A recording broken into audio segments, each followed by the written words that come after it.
History of English Literature, questions with answers on the Jacobean Age, 1603, 1616 to 1625.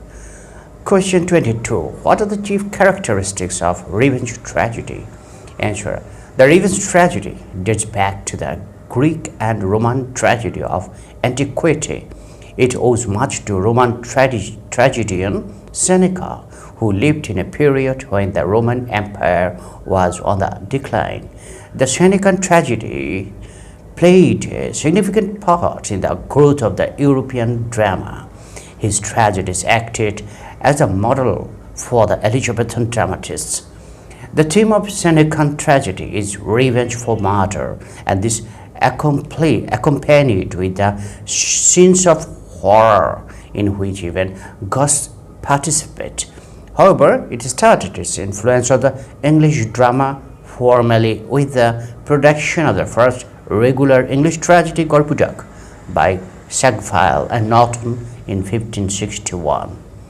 The Senecan mood of the revenge tragedy is found to be continued in Thomas Hobbes' The Misfortunes of Arthur, Robert Whitmore's The Tragedy of Tancred and Gismond, and George Gascoigne's Jocasta. It is, however, Thomas Kyd, the Spanish tragedy, that has rebuilt the triumph of Seneca on the English stage. Marlowe is another revenge tragedian whose The Jew of Malta is almost famous. The Senecan revenge theme is found to have a distinct influence on Shakespeare. His Hamlet is definitely a revenge play. In Julius Caesar and Macbeth, the dominant motive is also blood and revenge, with a presentation of supernatural horrors. The White Devil and the Duchess of Malfi by Auster are found on the horror theme, but the Duchess of Malfi is especially a revenge play. After all, a revenge play has a natural appeal to the common audience. The gloomy, awful setting, the stark strains of the revenge motive, and the revelation of the queer state of inner world, made queer by the desire of revenge, have all the dramatic potency as well as suspense to enthrall a popular audience. Question 23. Write a short note on Francis Bacon. Answer. Francis Bacon stands out remarkably in the history of great Elizabethan literature. He was famous as a great politician, but he was perhaps more famous as a man of letters and science. Bacon's monumental work, Norton Organum, is written in Latin. Its content, rich with his scientific and philosophical attitude of mind. To a reader of English literature, Bacon is mainly known as the author of some memorable writings such as Advancement of Learning, Essays, and New Atlantis. Advancement of Learning is written in two books. It is an argumentative, learned discourse. The Essays of Bacon may be taken as the triumph of his penetrative thoughts and precise style.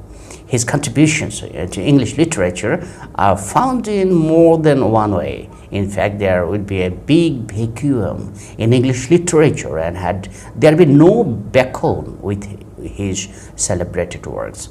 Firstly, Bacon's importance is evident in the sphere of English essays. He is characterized as the father of English essays.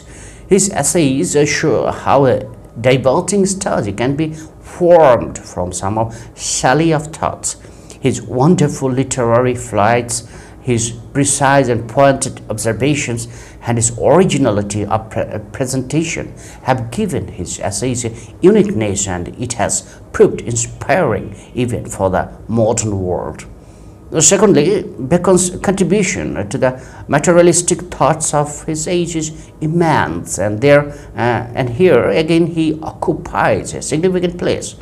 His Advancement of Learning contains a good deal of scholastic speculations as well as satirical and scientific observations. To sum up, we can say that Bacon's greatest contribution is perceived in his influence on the foundation of a powerful prose style in English. He deserves the honor of a pioneer of a lucid, clear prose style. In fact, the simplicity and force which are mistakably evident in the modern English prose styles are certainly due to him. Question 24. Write a short note on Holinshed's Chronicles. Answer. Of Elizabethan's Chronicles, Raffles Holinshed's The Chronicles of England, Scotland and Ireland appeared first in 1577, with the enlarged second edition published in 1587. Holinshed's work is actually a compilation of English, Scottish and Irish story from a variety of earlier sources. The original plan was to present universal cosmography, but ultimately this work is found to be less comprehensive and confined to the accounts of England, Scotland and Ireland. Holinshed's Chronicles has the significance not merely as the political history of some countries of distant times. It contains certain geographical and physical matters relating to the countries dealt with. There are the descriptions of England and Scotland included the chronicles, and those were written by some other hands than Holinshed's. In fact, Holinshed took the help of a number of collaborators to design and execute his big project. As a result, this has become a somewhat discursive work with the history lacking the sharp outlines of interesting arrangements. Nevertheless, Holinshed's work bears some distinct merits. His language is clear and straightforward to become easily convincing. Different incidents have levity and dramatic representation, and what is more, his theme has a strongly patriotic note. The significance of Holinshed's work is undeniable. It proves to be a rich reservoir for the materials of Elizabethan dramatic literature in particular. Shakespeare is found to have the profuse use of the materials from Holinshed in his great tragedies. Marlowe and other dramatists too were indebted to Holinshed. In short, Holinshed has proved a historical background for Elizabethan dramatic literature. Question 25, right? What do you mean by tragicomedy? Answer. Tragicomedy, as the very name suggests, is a mingling of the seriousness of the tragedy and the pleasantry of comedy. It is both tragedy and comedy padded together into one new form. It is, in essence, a tragedy in its very atmosphere, but it has a characteristic happy ending of a comedy. In fact, it lies in the border line between a tragedy and a comedy. This type of comedy flourished in the Elizabethan age in the hands of Shakespeare and his followers.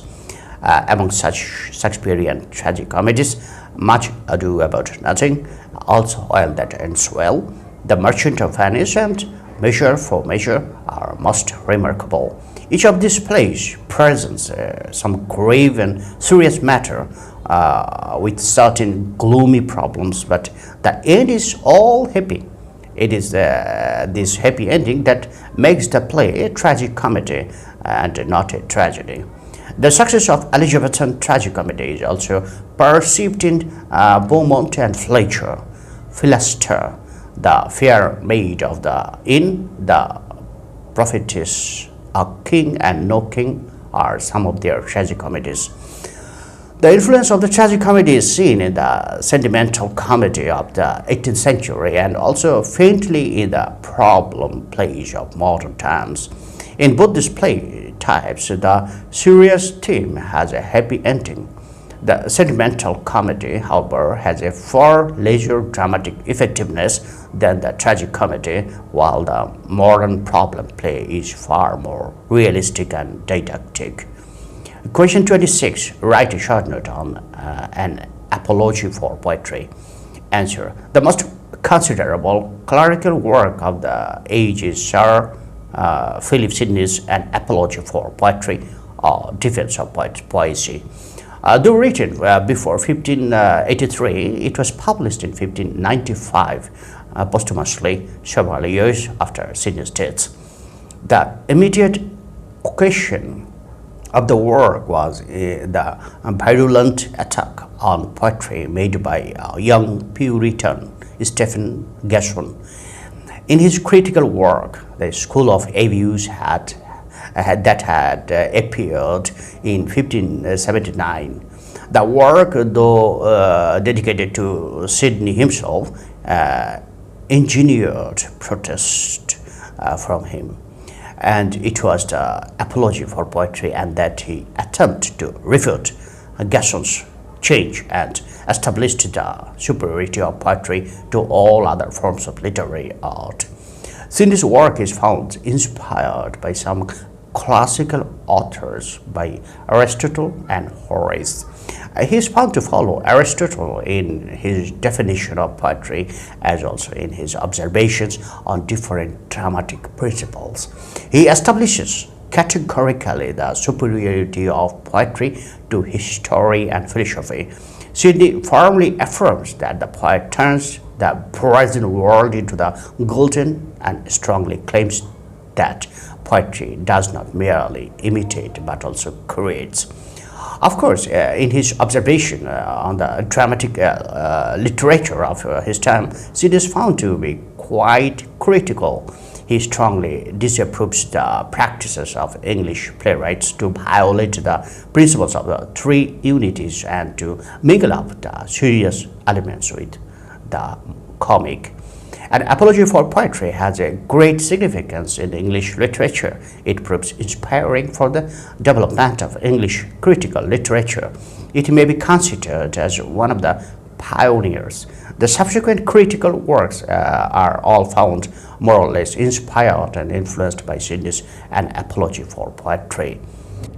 Question 27. Write short note on Euphues, The Anatomy of Wit. Answer. During the later half of the 16th century, a number of prose romances were produced. They are written in the same style called Euphuistic style, cultivated and developed by John Lyly. Lyly wrote Euphues, The Anatomy of Wit, a prose romance, in which he laid the foundation of a new style of prose writing which has come to be associated with his name. It is known as Euphuism.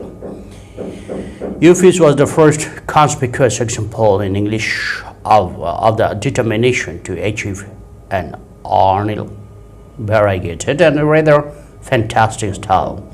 Lyly's romances, Euphues, The Anatomy of Wit, and its sequel, Euphues and His England, form an extensive moral treatise and incidentally the first English prose novel. The subject matter of the work is all about the adventure of a young Athenian, Euphues, a personality of culture and refinement, but not much disciplined by proper guidance. This work relates his varied adventures and experience and contains his sober reflections resulting from his hard realization of life. He proves false to his friend by falling in love with his betrothed lady. He is justly jilted by that fickle mistress who gives him indulgence too. Euphues has his bitter lessons, repents and realizes the duty of friendship. Lyly's Euphues has a moral and satiric note. This is the satiric observation of the follies of youth and the frailties of worldly matters. Lyly's style, that is, Euphuism, is full of courage, wit, splendor, with carefully shaped and balanced sentences. The Euphuistic style was widely popular in the Elizabethan world and led to both appreciative and parodic imitations in subsequent literature. His style is based upon alliteration, play upon words, antithesis, and revival of the pseudo-natural history of medieval fable books. In Lily's euphemism, the chief motto is golden sentence is Orte, word of treasure. Thank you, viewers.